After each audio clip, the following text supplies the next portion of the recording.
Bonjour Francis pour ce quatrième roman, Waterloo, mortelle plaine. Et dans ce quatrième roman, nous avons le plaisir d'enfin laisser la compagne de Stanislas Barberian prendre un petit peu plus de place. Mais peut-être faudrait-il faire un petit retour en arrière pour présenter Stanislas à ceux qui n'ont pas encore eu le bonheur de lire les 3 premiers exemplaires de ton ouvrage.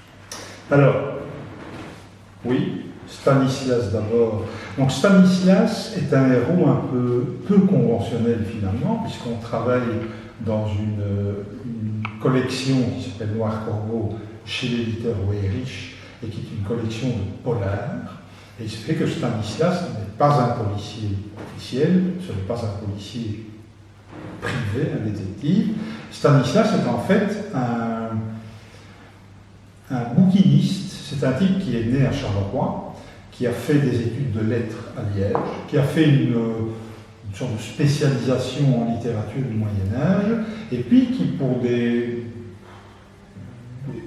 circonstances purement familiales, est allé travailler à Paris chez un oncle qui avait une librairie estudiantine essentiellement. Et Stanislas, rapidement, a compris tout l'intérêt qu'il y avait de créer une bouquinerie de classe, pas les bouquinistes tels que vous voulez représenter le long de la Seine avec des touristes qui passent, non, une bouquinerie dans laquelle on pourrait trouver certains ouvrages de tête, des ouvrages rares, des documents spéciaux, etc. Et donc il s'est lancé là-dedans, et Stanislas en 20 ans, Stanislas a environ 45 ans, je dirais, et Stanislas a réussi à créer un monde, à créer un réseau. Donc c'est un type qui est belge, qui vit en France à Paris, mais qui vient régulièrement, il sillonne la France et la Belgique à la recherche de collectionneurs qui souhaitent lui acheter des choses ou qui souhaitent lui vendre des livres ou des documents.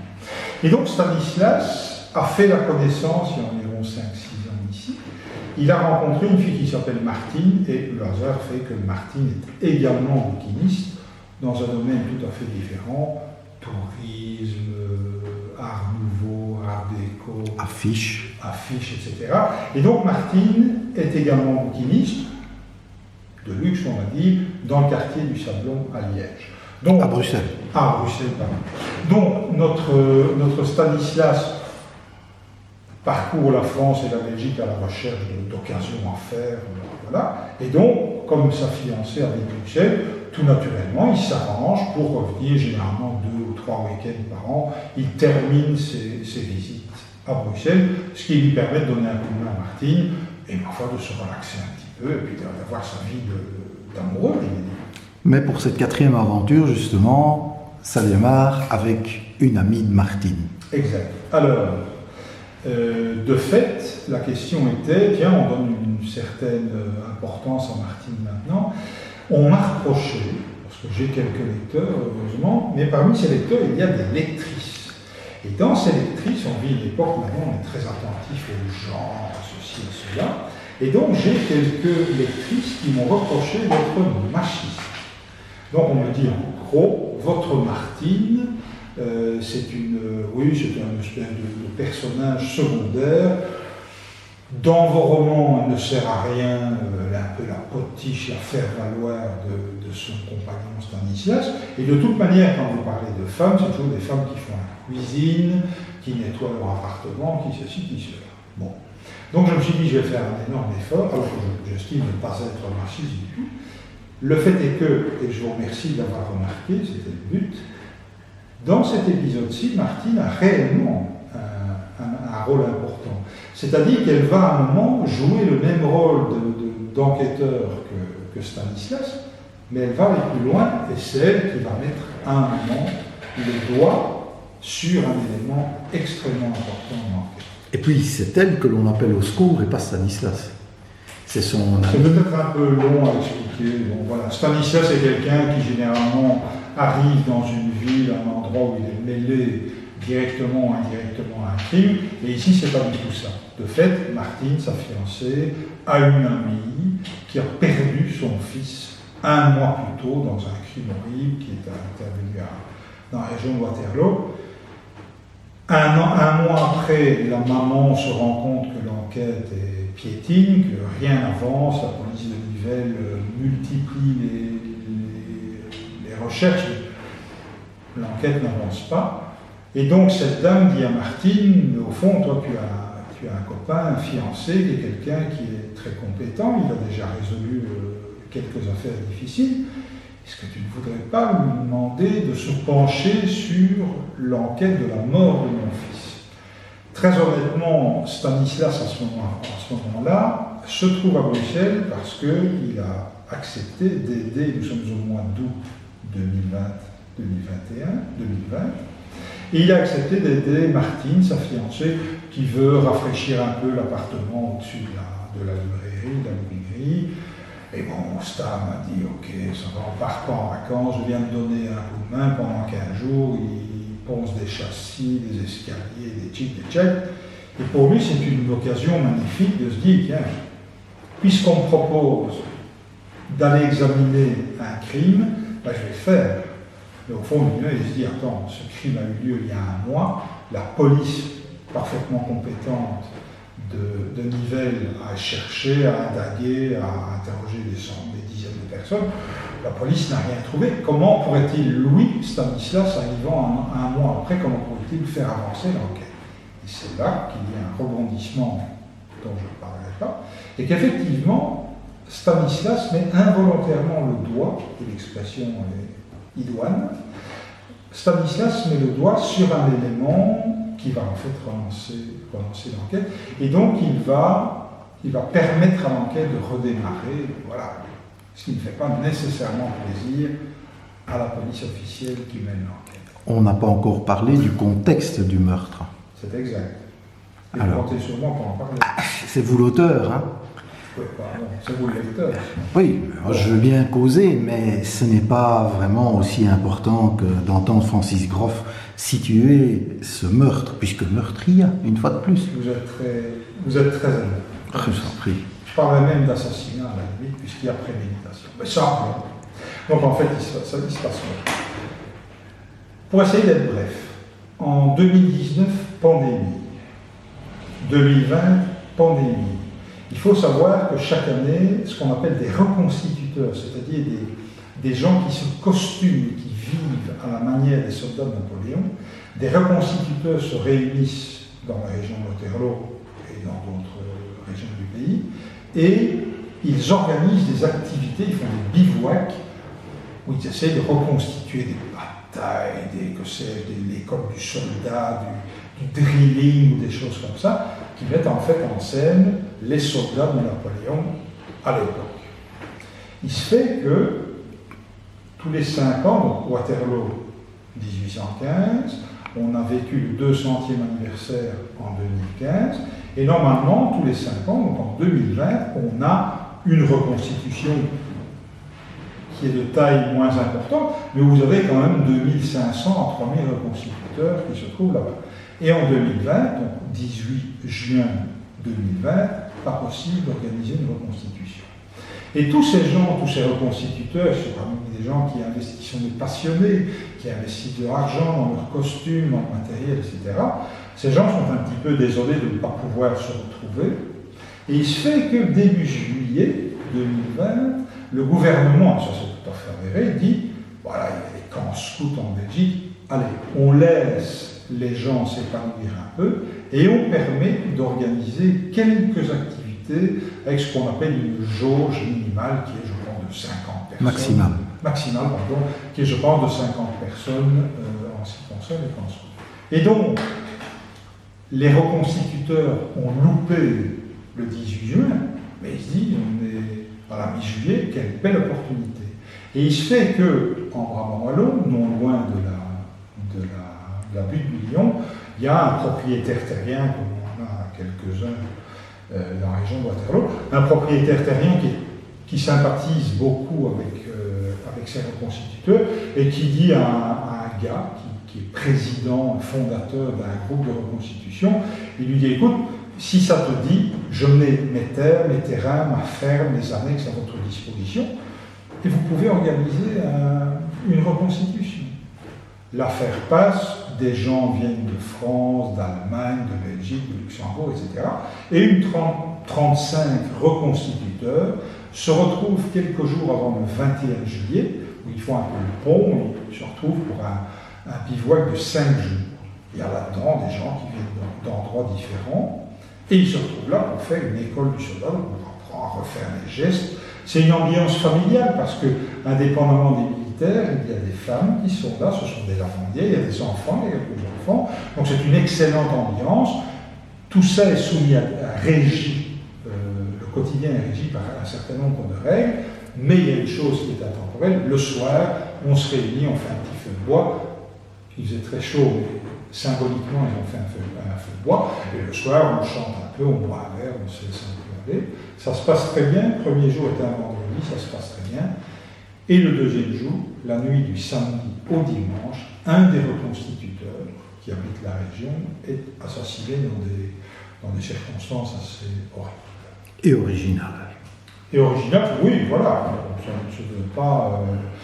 Et donc voilà, donc quelque chose qui démarrait bien se produit, on retrouve le corps d'un type voilà, qui a été assassiné dans des conditions un peu difficiles.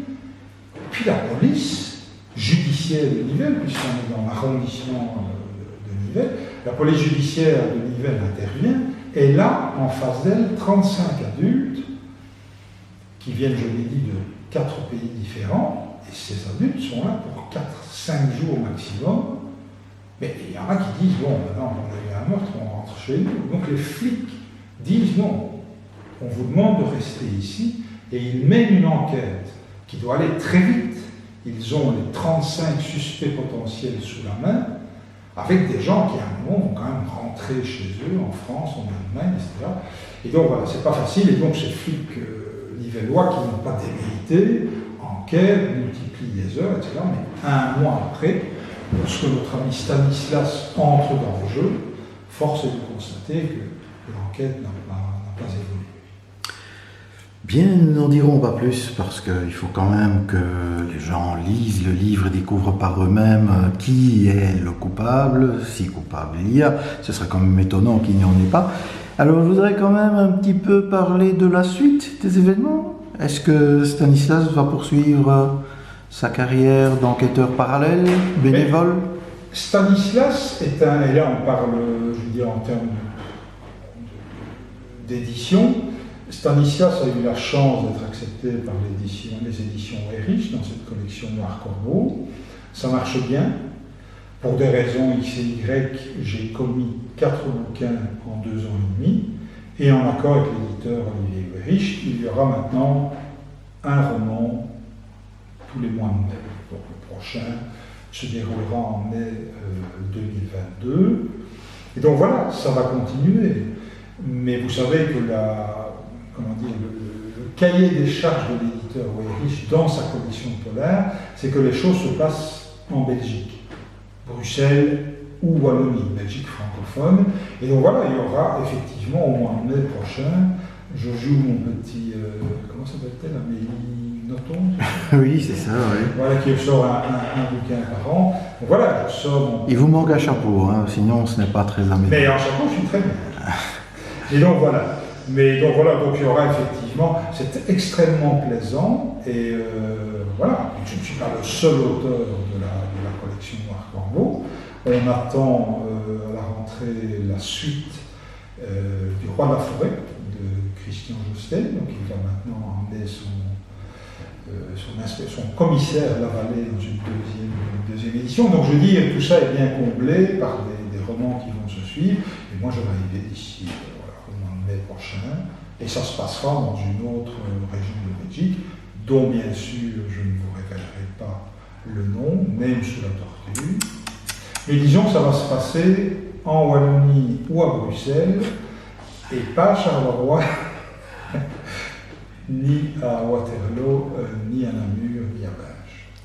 Ce qui a plu à beaucoup de vos lecteurs, c'est tout le côté information qui permettent de sortir moins idiot après la lecture d'un polar, parce que chaque fois vos aventures sont très richement documentées. Moi j'ai ainsi découvert dans votre premier opus la péniche Chapelle, qui était à Marchienne-au-Pont. J'avais cru au départ que c'était une pure invention, mais ça se trouve même sur Wikipédia. J'ai d'ailleurs, dans l'interview précédente, glissé une photo qui provenait de Wikipédia et qui montrait cette fameuse péniche. Donc ici, nous aurons droit à des reconstituteurs de l'époque napoléonienne. Et peut-être un petit mot pour Rudy Meuleman, qui je pense a joué un grand rôle comme conseiller dans la réalisation de cet ouvrage. Alors, je mets en scène, il faut que vous sachiez, si nous avons encore 15 secondes, que ma manière de travailler, c'est d'écrire de la fiction, mais ancrée totalement dans la réalité. Et en l'occurrence ici, je mets en scène un groupe de reconstituteurs qui sont en fait, que je ne me trompe pas, l'ambulance 1809 de la Grande Armée, qui a effectivement été créée par un monsieur qui s'appelle Rudy Meuleman, qui lui-même, personnel infirmier, je pense que c'est un urgentiste. Et Rudy est quelqu'un qui a monté ce qu'on appelle une ambulance. Donc il faut savoir qu'à l'époque de Napoléon, les blessés c'était quand même considéré comme quantité un peu négligeable. Et on a malgré tout essayé de créer ce qu'on appelle des ambulances, on porte bien son nom, même si ça ne reflète pas la réalité. Et donc c'était des équipes un petit peu informelles, formées de type des soldats guéris, des types qui ne voulaient pas aller se battre, mais qui étaient d'accord, enfin voilà. Et il a créé une société de reconstitution qui s'appelle donc l'ambulance 1809 de la Garde, et qui en fait est une des... Donc vous avez des centaines de groupes de reconstitution par le monde, en Europe, et il existe 2 sociétés de reconstituteurs au niveau médical, si on peut appeler ça médical, parce qu'à l'époque c'était... Donc il y en a une en Corse et il y en a une en Belgique. Et c'est Rudy Meuleman que les gens qui le connaissent lui ont donné un surnom, Doc Percy. Parce que Percy c'est pas un surnom, c'est le nom d'un personnage réellement historique. Exactement. Percy était le médecin en chef des armées de Napoléon, donc c'était le monsieur qui dirigeait tout ça. Et donc, dans le monde des reconstituteurs, qui est un monde assez étroit, assez restreint, eh bien, Rudy, on l'appelle Doc Percy. Et donc, Rudy Meuleman, ça a eu l'extrême gentillesse d'abord de m'aider. Il m'a éclairé, il m'a expliqué ce qu'était l'ambulance, il m'a expliqué ce qu'était le sort des blessés dans les batailles de Napoléon, sincèrement pas évident. Il m'a donné beaucoup de photos, il m'a expliqué ce qu'étaient les bivouacs et un domaine dans lequel il est passé maître, qui n'a rien à voir avec la médecine, qui est le domaine de l'école du soldat. Il faut savoir que les soldats de la Grande Armée avaient un bouquin épais comme ça, combien ça faisait de centaines de pages, dans lequel on expliquait toutes les manœuvres, ce que vous appelez le drill, c'était exactement ça. Comment prendre un fusil, comment porter l'uniforme, comment mettre des balles, enfin bref. C'est un truc extrêmement compliqué. En colonne, en ligne, en carré. Voilà. Et il faut savoir, c'est l'immense différence qu'il y a entre chez nous, je parle en Wallonie, vous êtes c'est loin, il y a ce qu'on appelle chez nous des groupes folkloriques qui représentent les marches de danse sans-veineuses. C'est éminemment respectable, c'est du folklore, ce sont des gens qui sont déguisés, costumés à la manière des soldats de Napoléon. C'est du folklore ou de la religion. Ici, des gens comme Rudy Meuleman et ses amis, ce sont des gens qui respectent à la lettre la vie, la manière de vivre, la manière de bouffer, pardonnez-moi l'expression, la manière de travailler des soldats de Napoléon. Donc ça veut dire qu'on s'interdit un certain nombre de choses, et ça veut dire ils sont tellement précis qu'ils veulent que les soldats réapprennent à respecter le règlement qui date d'avant 1801 ou d'avant 1800, enfin début 1800. J'ai eu en main ce règlement, c'est un truc de ouf. Prendre un fusil, l'armer et le mettre au pied, on dirait c'est 3 manœuvres, non, il y en a 17. Donc c'est quelque chose d'extrêmement compliqué, et donc eux respectent ça. Ça va tellement loin que lors des bivouacs, ils ont des réunions, ils ont des formation, etc. Lors des bivouacs, vous ne croirez pas, ils ont des rôles de garde. Donc on fait de la reconstitution et on a un rôle de garde. Donc vous avez deux pauvres types qui sont désignés et qui pendant 2 heures ou 4 heures prennent leur cœur et surveillent certains jours. Si les libations de fin de journée étaient un peu fortes, voilà, parfois ils peuvent s'endormir. Mais on a en tout cas un rôle de garde avec des gens qui sont désignés pour défendre le bivouac. Ça c'est sérieux. Francis Garvoux, si en mai vous n'avez pas produit le 5e tome des aventures de Stanislas Barberian. En attendant, merci pour votre temps et pour vos commentaires. À bientôt. C'était un grand plaisir.